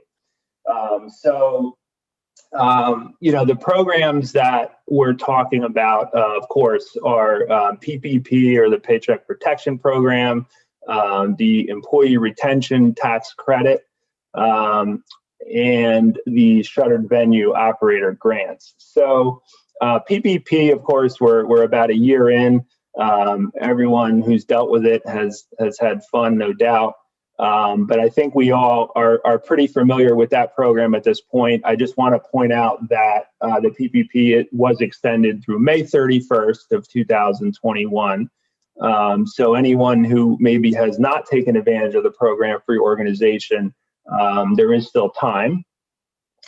The Employee Retention Tax Credits, this is perhaps the one of these three items that a lot of people don't think about or consider. And it's very significant in many cases. We've certainly seen instances of credits of several $100,000 or more for organizations resulting from these credits. And again, we won't get into all the specifics, but for 2021, you can get a credit of up to $7,000 per employee per quarter. For these credits. So there's a lot of stipulations, of course, for qualifying for them, but they've made it quite easy for most arts organizations, because the eligibility threshold there is a 20% decline in gross receipts for the 2021 Employee Retention Credit. So I think the takeaway for that credit for the purposes of tonight are just, if you haven't thought about it for your organization, definitely look into the Employee Retention Tax Credit and see if it's something that would help you. There's also potential to go backwards into 2020 and claim these credits for refunds, which you would claim on amended payroll tax returns. And then the third one I wanted to touch on, the Shuttered Venue Operator Grants. So for anyone who enjoyed the opening and closing last Thursday, you would know, and you're probably still frustrated from the smog hangover that we all had. 3.5 months, right, leading up to it, with all the guidance coming out on the program, only to unfortunately kind of rush the opening. And they were issuing, new and conflicting guidance during the program, which was, again, quite a challenge. So the program, as I think we heard earlier, is temporarily closed, I think for good reason, so that they can get everything hopefully in order. And I hope, but I think this might be wishful thinking, I hope they give us 2 weeks or so, 3 weeks maybe, with the final application and the final materials to kind of look at and comment on, because as we know, there were many inconsistencies up to and including the amount of the grants all being calculated incorrectly on the application as it stood on Thursday. That was just kind of these three programs. They're out there. Most of you probably knew they were out there. But I think one thing that a lot of people did not always realize is that you can now benefit from all three of these programs potentially together. Of course, there's still restrictions, but and you can't, you use the same expenditures for two programs, but you can be a benefactor of all three of them. So if anyone has any questions on that, I know the questions can get kind of detailed, but if anyone has any high level questions on that, it would be great to talk about. Thank you, Scott. So so if you have questions, or thinking about those, everybody, and also, and Scott's going to be around, so when we get to our question and answer in a couple of minutes, you can start asking those terrifyingly confusing questions about things like taxes and other issues, write-offs, whatever. So Anna is going to share some amazing information with us now. Well, before I do so, I have Candace Oh, Davenport Candace. here. Yeah. She's going to give us a little bit of the kind of news that we just kind of are tired of hearing about, but I know it's very important and we need to hear about it. And also she wants to also check on you because it's very important to her and to her department to know how the community is doing. Hi, thanks so much, Anna and Marcie. Hi, good evening, everyone. Thank you for having me. My name is Candace Davenport.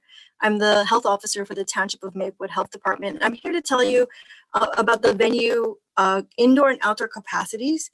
As you all know, these are constantly shifting and expanding, and that's a really good thing, but we have to make sure that we perform our venues in a safe and keeping the health and safety of both the patrons as well as the artists in mind and still be able to create something awesome in both our indoor and outdoor settings. So I provided some information to Anna in a flyer, which might be the easiest way to get the information out to everyone, Anna, on that one pager of venue capacity. But essentially, you can go into indoor capacities is 50% in general. However, for performance and movie theater venues, it's about 35% or 150, whichever one is lesser. In all of these cases, you still want to make sure that you can maintain 6 feet apart distance and always encourage that face masks are required at all of the venues. As for outdoors, again, staying 6 feet apart, you can have almost up to 200 people in an outdoor venue. Outdoor venues include like performing arts centers, concerts, entertainment centers that are outdoors. Larger venues, if any of you have larger venues, it's 2,500 people or 20%, again, whichever one is lesser. And then it would be 30% outdoors for larger venues. One of the things that we do at the health department, not only do we do case investigations and monitor COVID cases, but we also know that we received a grant for vulnerable populations and monitoring how are we doing in our community and how is our community dealing with COVID. I would say that artists in our community are plentiful. We are lucky to have so many talented people in our community, but maybe you guys are not usually looked at as a traditional vulnerable population, right? So I'm here to say that, you know, if you're as a non-traditional vulnerable population, I'm reaching out to you to say that there are services. I know we've talked a lot about grants and available funding, but just know that from the health end, there is also available funding for social services as well. So your community has been heavily impacted by the toll that COVID has taken on us, so a very unique one. So I just wanted to let you know that through our health department, we can assist you if you have any questions with how do I get tested, or where do I register for a vaccine, or how do I go about getting a COVID vaccine for me and my family. If you have elderly parents who live with you, how can we get them vaccinated? We can help you with that as well. We also have information through social services and can connect you on information on rental assistance, if that's an issue. Childcare subsidies, we get information on that too as well. Food assistance, mental health, and substance use prevention programs and treatment programs, if that is something that you are interested in or could use at this time. So if you want to give us a call at the health department, our number is, and I'll put in the chat too, 973-762-8120. And that is the phone number for town hall, and you can just ask for the health department and I'll enter it in to the chat for everyone to take down. Thank you. Thank you, Candace. All right, everybody. We're almost there. So I want to talk to you about venues and what's happening this summer, and actually what happens for the rest of the year. I've been working with the Township Committee, with the Recreation and Human Services Department, to set up a new set of fees for the venues. The fees that we've had in the venues are from I think maybe 5-6 years ago, and there was time to update them. And in the new structure of fees, which should be approved in the next couple of weeks, we have created a new section for arts organizations, and arts professionals. Your fees starting in May of 2020 will be different than they are right now. But for the next 12 months, those fees are going to be cut by half. The township has agreed to cut all the fees by 50% to all the arts organizations and artists to use our venues during the next 12 months. Because we want you to take advantage of the facilities and the venues to get you going this year.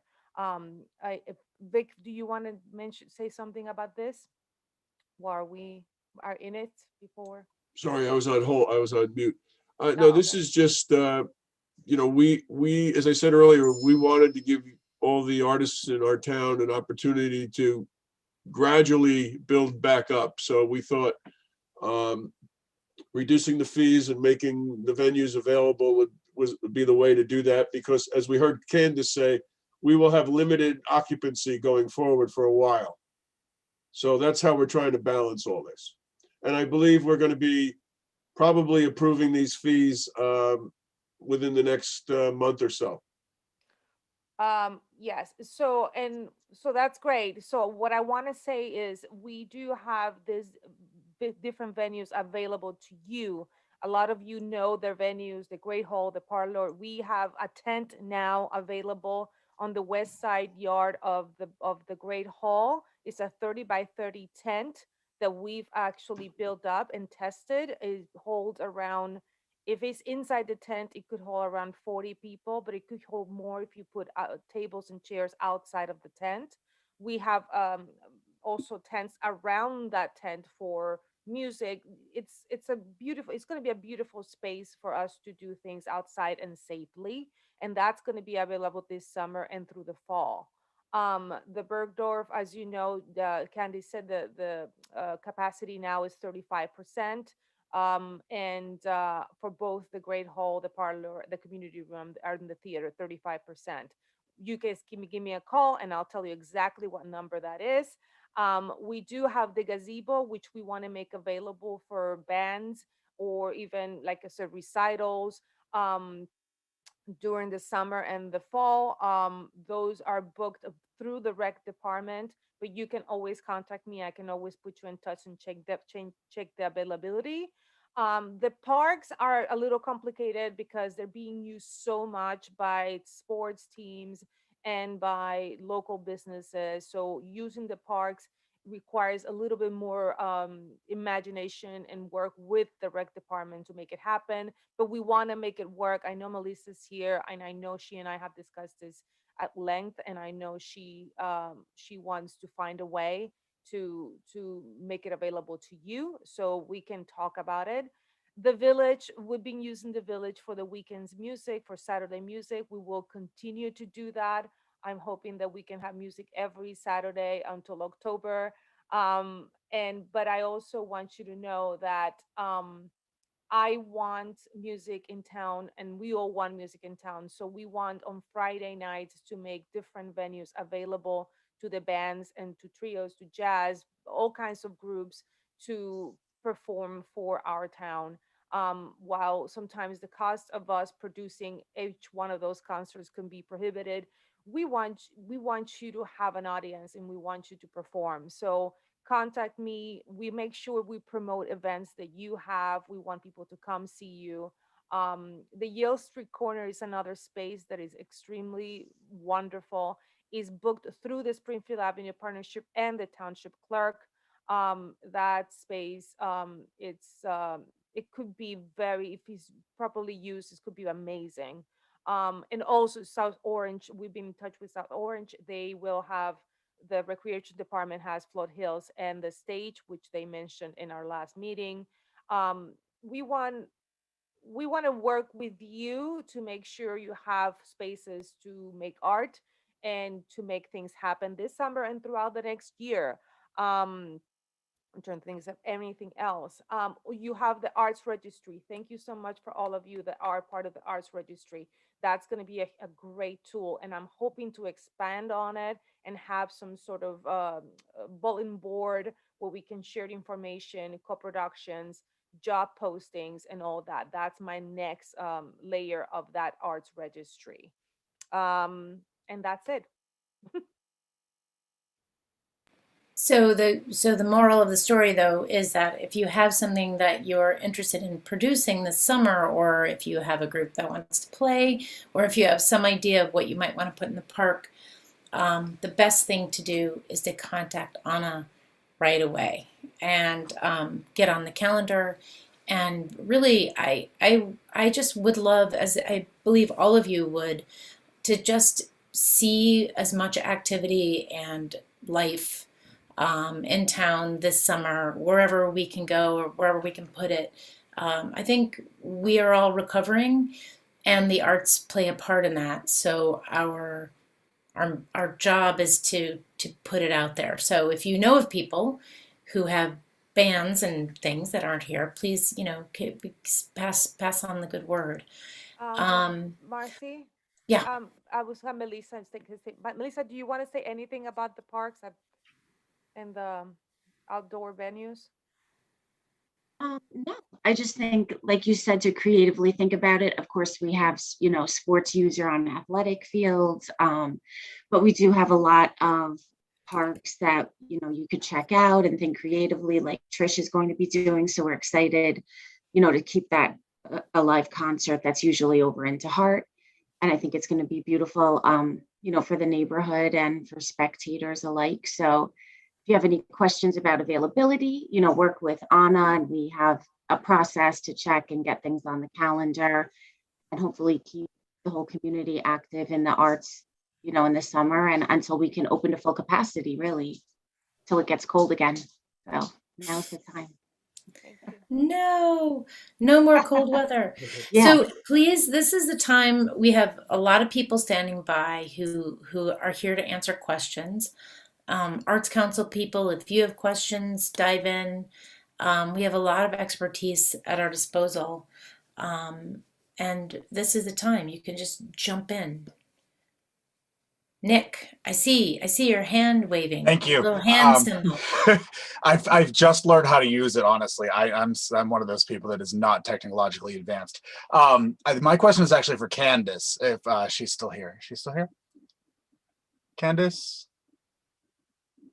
Ah, there she is.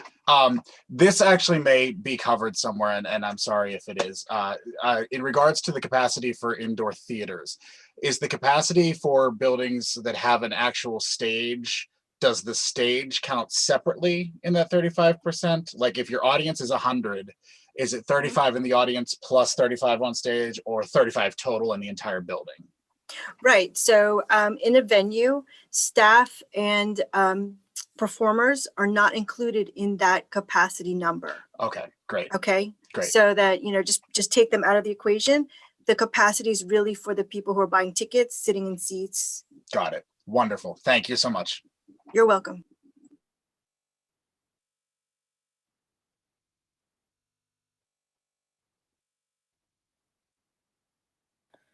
Any other thoughts, concerns? Marcie, I did want to report that Anna and I are meeting with Susan Williams on Friday morning to talk about Porch Fest for 2021. This is the perfect year for Porch Fest. It is. This is like Porch Fest should be instituted for all time at this point. Yeah, I mean, do we want an update on what's air conditioned if we are using indoor spaces? So it's the Bergdorf Community Room has air conditioning. I have used the Bergdorf Theater in the summertime when it's very hot, and we just sort of let everyone know that it's going to be really hot and that they're going to be miserably hot. But as the Woodland, would it have that sort of like temporary AC thing, or just no? It's not going to have no AC. The only air conditioning at the Woodland will be in the parlor. Correct. Oh, the parlor has AC. Okay, Yes. right. Okay. But the Great Hall will not have it, just the parlor. Okay. Robin, you're not raising your hand. You're stretching, right? Okay. Um, Gregory asked me about grants for the Bergdorf. We are exploring the SVOG for the Bergdorf, but there's so many questions still with that. Like they don't really. It's the gray area for government / theater is very strange. So we're still trying to figure that out. One thing I would like to ask some of our panelists is, so you guys never said you were saying that Phil Murphy's budget has gone up significantly. I have read that it's gone up 60% for the arts. What are the chances that that money will be re-granted through sort of like a community grant programs through the counties, if that makes sense? Yeah. Well, how might that work? I mean, we don't know, until it's not done till it's done. But we're certainly looking at contingencies, and our partnership with the county arts agencies is really important, and we realize that that is a critical way for us to meet our strategic goals of getting into the community. And the county arts agencies, have such a connection with the local arts groups, the small grassroots organizations. And I think Nancy Adams had asked a question, but she may have dropped off about whether we give grants just to arts organizations, or it can be other kinds of organizations that have arts programs. So certainly through the local arts program, many of the county agencies give program grants. The Arts Council mostly has been doing general operating support or general program support for non-arts organizations that have large and significant arts programs. But, with this kind of an increase, we're looking at everything. We're looking at the needs of the community, the needs of the field. But I would say, I can't guarantee anything, but there's a very good chance with that large of an increase that we would increase county arts agencies, and then they would have more to re-grant. That's so cool. But nothing's written in stone yet. So you won't know what the number is until the budget is approved, and then the sort of execution process will happen after that. Yeah. So we have, just like all of you have different scenario plans, we have different scenario plans for, if we're, we did get an increase last year, and that came in extremely handy because it turned into COVID relief funds. So, once we know exactly, then we'll put one of our contingency plans into effect. And for the organizations that are present, or the artists, how much lead time do you think you need for putting together something for the summer or fall? So if spaces are available, in other words, the rates are lowered considerably, there's some outdoor options. How, does that say to you, like, get something together quickly, put your people back on, notice, start writing, does that make you want to like get out there and produce? What's your feeling there? I know that we only need about 2 to 3 months lead up to do a whole season. We were already discussing things because our board shifts in a couple months. So we were already talking about maybe doing some small shows or things that got canceled. Ones that have smaller casts need less lead up time. So I know there are definitely some people that are very excited to actually get an audience. Because I think Gregory said just performing on Zoom is really not the same, and some people feed off the audience, so they're definitely going to be excited to hear that. Yeah, I that's I do have exciting. I have a question for everybody. What about vaccines? I mean, as artists, I mean, now we're general, like when you do productions, do you expect your participants to be vaccinated? Do you only cast and put people on stage that have a vaccine? Like, how are the organizations dealing with that? My question. Kojo has his hands up. Yeah, Okay. Hi, good evening, everyone. Mayor McGee, everyone here. Thank you. I came in a little late. I actually had a question around, because I'm a new artist here in the community. I'm actually on the South Orange side. But I think to answer the question that was posed around, for my band, we have a mix. Some of us are vaccinated, some are not. We're not placing a restriction on our members, because there's different dynamics within everyone's, based on age, based on concerns, health concerns and things like that. So, just respecting, everyone's position as where they are right now in terms of the vaccine, whether to take it, whether not to take it, and things like that. I did have a question in terms of as a band. I am registered with the SOMA and the Maplewood Arts Registry. But as far as a solo teaching artist or someone interested in offering classes, is there another registry? Is there a specific, You want to offer classes as okay, just Yeah. just send me an email. I'm going to put my email in the chat. Okay. All right. Great. Thank you. Let me just chime in on that. Anna, I just want to say that, for everyone who would like to get vaccinated, feel free to contact us if you have any questions on how to get vaccinated, about registering. Also respecting that, maybe people aren't there yet with vaccinations. We're happy to provide education as well. But please note that vaccination is only one part of the whole picture of prevention. Whether we're vaccinated or unvaccinated, please remember that while you're practicing close together to wear the face masks, which are super protective. They've been protective all year. They work. And then to maintain social distancing and, stay within your pods.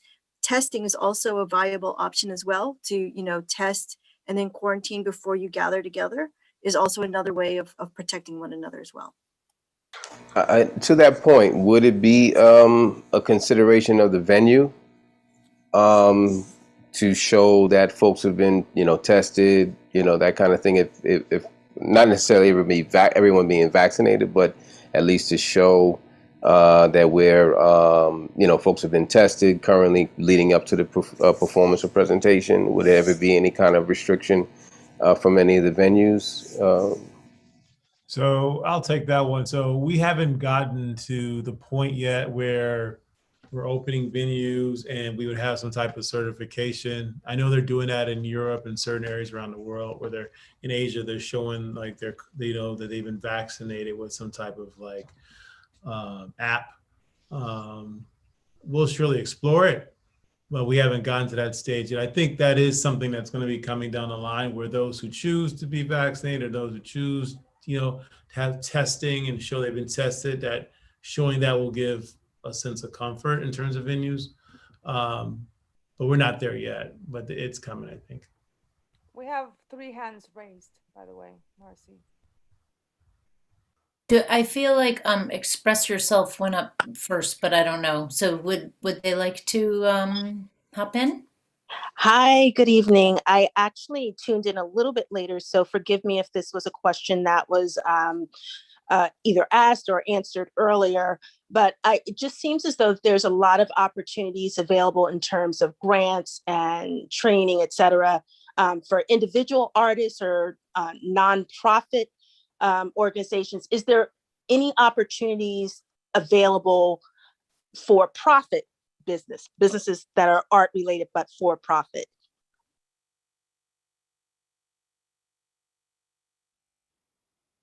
Maybe Scott would want So, to talk about that. So the New Jersey Economic Development Authority will be offering for-profit organizations grant funds. They will have grant funds available. There will be guidelines and restrictions on that. So I don't know the size of what will be offered, but that's part of the $15 million that the governor signed last week. Yeah, and I could jump in from a federal perspective. All three of the programs that we had mentioned, the PPP program, the Employee Retention Tax Credit, and the Shuttered Venue Operators Grant, all of those programs can benefit both nonprofit organizations and for-profit organizations. So all of those benefits are available potentially as long as the qualifications are met. Is that helpful? Did that answer some part of your question? Yeah, thank you so much. I was aware of the PPP, and I was interested to know if the employee retention program would be specific to sole proprietors or individuals who don't necessarily have a large number of employees, or maybe even part-time or contract employees. Yes. So anyone who has any employees, whether a large or small number of employees, can benefit from the employee retention credits. So it's definitely something that should be looked into because the benefits can be quite substantial and they're refundable credits. So even if your payroll taxes were, only a small amount, these credits can actually be in excess of the tax that you previously paid, and the difference would come back to you in the form of a refund check. And, some of the Economic Development Authority funding that it continues to get rolled out is for micro businesses and for women-owned businesses and minority-owned businesses as well. Kate Hartwick was mentioning in the chat that the Essex County Small Business Center is also a good resource. So Catherine, if that helps you, we can move on to Catherine's question. Right. So hey everyone, I was on earlier and then I had another event that I was managing on Zoom and then I had to jump back in here. So good to see everyone. I've introduced myself. I run an arts nonprofit in Brooklyn, but I also have a consultant company where I curate different social justice and community events, deepen community engagement events out here in the South Orange and Maplewood neighborhoods. And so to answer the question around, the lead time in order to produce an event in the community, I typically take about 2 to 3 months as well to put something together. And I've worked with Lisa before with the Woodland. We did a Sankofa event there for Black History Month. I did a Sankofa event here in South Orange, which I live in South Orange as well. So, we specialize in events within the African diaspora. And I was interested in seeing what the opportunities were for the Maplewood Arts District to see where I can jump in and support. Hi, Catherine. I'm going to shoot you my email and direct message. I'd love to have you work with us on the festival that we're going to be developing for new and unpublished playwrights, because we'd really like to have a lot of community voices and guidance in putting it on. So I'm going to shoot you an email with our email address so we can keep talking about it. I'll put it in the chat. Thank you all. And Anna shared some venues that are going to be available this summer and fall as well. So, and those will be available after the meeting. Molly, you had a question or a comment? Oh, my comment was going to be in regards to what we're doing backstage regarding vaccines. I was just answering that question. I don't know if that moment's kind of passed now. Gregory, you had your hand up a second ago and now I can't see you. Yeah. Okay. What I just am really concerned about, like winter coming and us not having a plan to sustain all the companies, like legit theater, music, dance. What is the plan? And if there isn't a plan, when are we going to have a plan? Because what happens is the reality of things is that this summer we're going to have just so much arts happening and so much business that's booming, sort of, but it's going to be a competition. So we need a plan to reopen the Bergdorf. We need money to get into the Bergdorf, to get that HVAC system, whatever you need in there, but we need a plan. And I think if we don't have that plan, we're going to lose a lot of great businesses that add to the diversity of Maplewood, New Jersey. Well, we're certainly using all of this information to go forward with a plan and to try to keep everyone as much as possible reacting to events and considerations that are going on in terms of like health issues, for sure, and following the advice of the health department. But we've, I hear you, and I think that absolutely what this event tonight is helping us do is really listening to the needs, understanding kind of what's available for all of our participants here and for the rest of the community, but also to really inform what it is that we do moving forward. Space is always a huge consideration for the organizations in this community. I moved here 13 years ago, and the very first thing I did was just sort of look around, like, where can I put my stuff? Where can I find an audience? And I don't think that's changed at all, and I don't think that it will. And I think that that's on my mind as the chair of this Arts Council, and certainly as a working artist and writer and producer, I'm sort of obsessively thinking about space. So we, in every Arts Council meeting, we talk about space. We talk about what the status of it is, what the terms of it are. We're always considering what that means. The plan that we came up with for the calendar year, with Anna's support and Anna moving forward, and with the Township Committee to lower our rates for the year moving forward, is very much taking a plan into consideration. Whether or not we can open it to 100% capacity or 50% or 35%, we don't know yet. But the plan for the calendar year is to keep our rates low.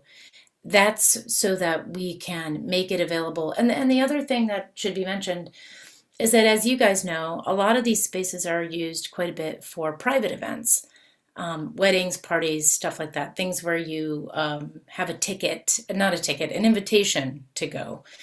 And what we advocate for pretty tirelessly, and Vic can attest to this, is that what we really try to do is make sure that first and foremost artists and arts organizations use these public spaces as much as we can. There's a lot of considerations to think about here.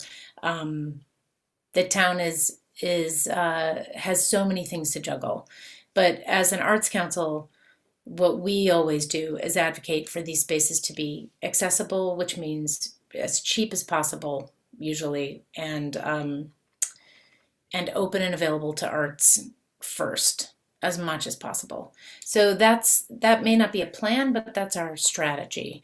So this meeting is sort of to keep that plan, developing with artists in mind.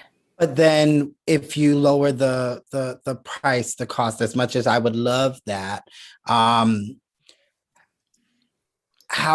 do we build the space so that it's safe for this time, because we don't know how long COVID is going to last. We really don't know. So are we saying that we're just going to continue with this plan and not think about how that space can be renovated or upgraded so that we're not fighting over it in the winter. Like I don't get it. I see what you Right? mean. You Maybe know, Frank wants to chime Yeah, in on yeah. this. So Greg, a couple of things. This is part of building the plan first and foremost. And the plan has to be financial, the plan has to be inclusive, and the plan has to be thoughtful, especially taking into consideration where we are with COVID. Yes, COVID is going to be a continuum that we're going to continue to deal with. And it's not just with the arts, honestly. We're doing this with our businesses and our SIDS. We're planning out how we're going to manage restaurants reopening and thoughtfully what does that look like. We're doing this with our schools. I mean, I've visited so many schools in the last couple of weeks trying to find a way how we get so many kids back in the classroom where they're safe, the teachers are safe. So this is just one of the many parallels we're on, Greg.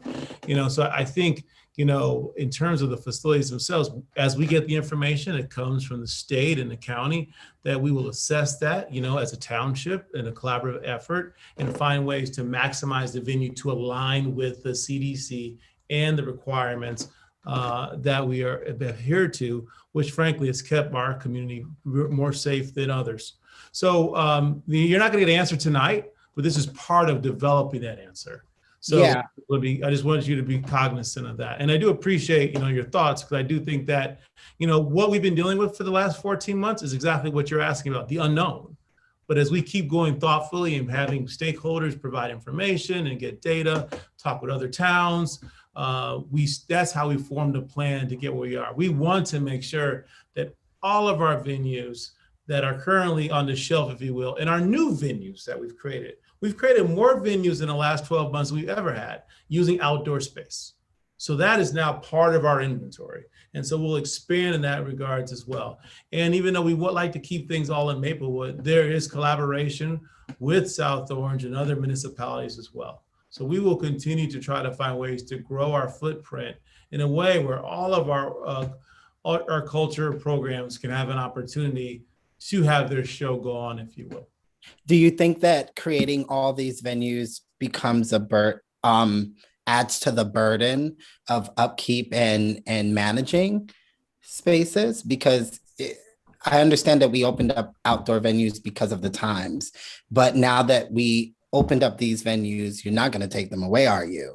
So are the venues a burden? So those are questions that we have to deal with, not you. We will handle that. We will figure out what we always do. We have wonderful departments. It's not just the cultural affairs. We have public works, so we will work collaboratively to make sure that these venues that we're articulating, talking about, and these new venues are accessible and at a quality level. So we'll be fine. Cool. Gregory, and just before we wrap it up, I just want to say one thing. You are going through this for the first time. So does the town. We are all going through this for the first time. So yes, there's a lot of questions that will come up after when things start slowly coming back to normal, and we'll try to find answers through this medium. But I appreciate your time. Marcie, you want to say goodbye? Yeah, I want to say goodbye and thank you.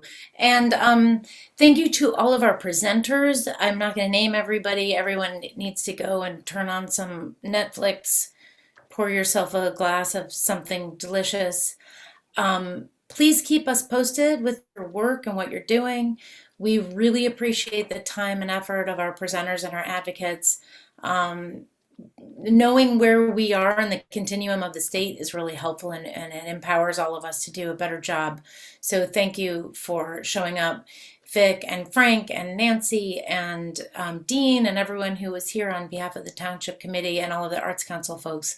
Thank you. And especially Anna, who's like the rock and the rock star. So thanks, Anna, very much as well. And Candace, not forgetting about Candace. Okay. And Melissa. So thanks, guys. We're going to come back to you with information, and please reach out to us with questions because we are here to help, and we support the work that you do. Have a great night.